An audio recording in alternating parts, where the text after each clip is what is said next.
Hello class.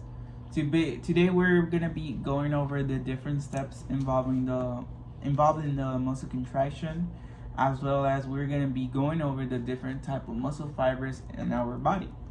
So to begin with, we're gonna talk about muscle contraction. Now, muscle contraction is gonna begin when a motor neuron sends an action potential through the neuromuscular junction, where it's going to trigger the release of acetylcholine. Now, acetylcholine is a neurotransmitter that's going to bind to the receptors of the muscle cell membrane. In this case, the cell membrane of the muscle is going to be the sarcolemma. Now, this is going to cause a depolarization and generating of a muscle action potential. Now, the depolarization of the cell membrane, it's just going to be the opening of sodium channels into the cell membrane, which is going to cause sodium ions to enter the cell membrane, causing the cell membrane, in this case the sarcolemma, to become more positive. Now, this electrical signal that the acetylcholine convert, it's going to send the signals through the T tubules reaching the sarcoplasmic reticulum, which is it's going to release the calcium ions into the muscle cytoplasm. The calcium binds to the troponin, shifting the troponin-tropomyosin complex and exposing myosin binding sites on the actin filaments. Now, the myosin heads, energized by the ATP, it's going to attach to actin, forming many cross bridges. Now, the myosin heads then pivot into power stroke, pulling the actin filaments toward the center of the sarcomere. Now, at this time, the muscle cell, it's already contracted, since we already formed the cross bridges, and the power stroke phase already started. That's going to pull the actin filaments toward the center of the sarcomere. So at this point, the cell of the muscle, it's already contracted. Now, the ATP is required to detach the myosin heads, allowing the cycle to repeat as long as calcium and ATP are available and full of supply. Now, once the nerve signal stops, the acetylcholine is broken down, causing the calcium to be pumped back into the sarcoplasmic reticulum, and it's going to cause the muscle to relax, as myosin binding sites on the actin are going to be destroyed, or mostly known as being covered again. So that's the whole basis of the steps of muscle contraction inside the cell. What's happening? I know there's a lot of details that we must probably have already mentioned, but this is just a really quick insight of it.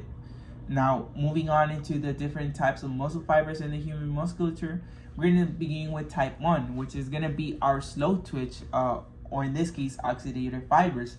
Now, the type 1 fiber is going to have characteristics that include high endurance and resistant to fatigue. Now, why are these type of fibers resistant to fatigue? Well, they're going to be rich in mitochondria, which is going to be a supply of power, and they're going to rely primarily on aerobic respiration for energy, which is going to cause them to contract slowly but sustain contractions for longer periods of time. Now, we can really see them function more specifically for activities like marathon running or cycling, especially in activities that require you to sustain contractions for longer periods, right?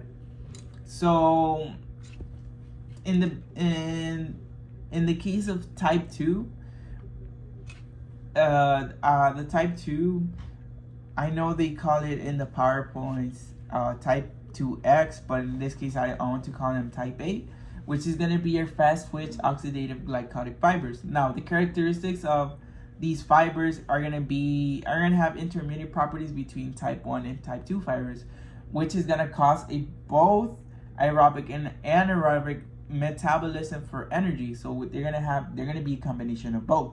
So what it's going to cause? These are going to cause to have faster contraction, more speed of the contraction too, and more power than type 1 fibers, but these are going to be less endurance, and they're going to be moderately fatigue resistant. They're not going to be very fatigue resistant, but they're going to have some moderation to it. Now, the function of them, what activities we can use them, is we can use them for middle distance running or swimming, kind of like how they do in the Olympics or sprints, or for 100-meter dash, or etc. for those type of activities. So the type 2B are going to be what we call fast twitch glycotic fibers. Now, the characteristics of this type of fiber is going to be production of high forces, but in this case, they're going to fatigue quickly. So these are going to have few mitochondria and low myoglobin content, which the low myoglobin content is going to give them their this paler appearance to the type of fiber. Now, the type 2B fibers is gonna rely mostly on anaerobic glycolysis for energy, which is gonna allow them to contract rapidly and more powerfully, but cannot sustain contractions for long periods. Now, for the functions or for the type of activities we use them, these are going to be ideal for short explosive activities like sprinting, weightlifting, or jumping, or especially when we're about to swing a baseball bat, we're going to swing a golf club, or those type of movements. And that's basically it for the different steps of muscle contraction, as well as the different types of fibers.